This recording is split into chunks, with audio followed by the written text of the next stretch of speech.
Hey, it's Matt again with Pace Guitar Repair. Up on the bench today, we've got a Yamaha Acoustic that Ron's going to be setting right up. off the bat, one of the first things you can see is how high the strings are at the 12th fret on this guitar, which will be dramatically changed once Ron's done with this thing. So one of the first things that Ron's noticed about this guitar right off the bat is that the neck is slightly underbowed and the bridge is a little high, so that'll have to be taken care of as well.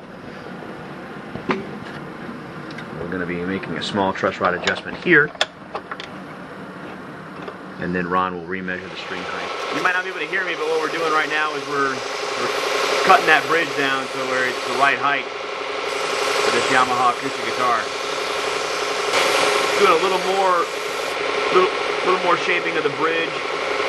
Ron was just saying that the bridge is actually at spec height, but that's one of the things that you get here with Pace Guitar Repair is every guitar is set up to the best of its actual ability. You probably couldn't hear me say over the machinery while Ron was trimming this bridge is that it was at the right spec height as far as an acoustic guitar goes, but Ron felt that it may be, you know, still a little too high. And since no two guitars are made the same, even though they're made to the same specs, there's still slight variations.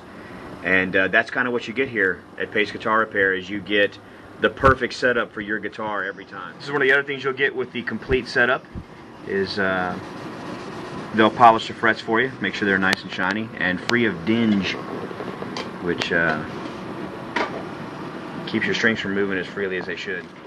This is one of the other things that they do here. This is part of the complete setup. It's also part of the basic setup, is they also oil the fingerboard, which is very important. I do it every time I change strings. I know I've mentioned that in another video before, but it really prolongs the life of the fretboard.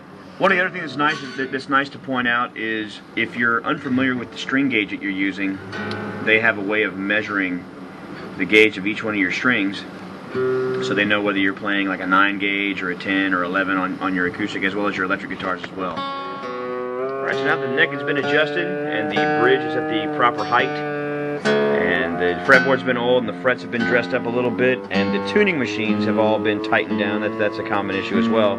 It's time to tune this thing up and make sure that the string height is right at the nut level. So it would appear that the nut slots are actually the correct height, and after adjusting the truss rod and shaping the bridge to the right height, there's really nothing that needs to be done to the nut at all. Now Ron's going to check the guitar and make sure that there's no buzz in the neck at any position.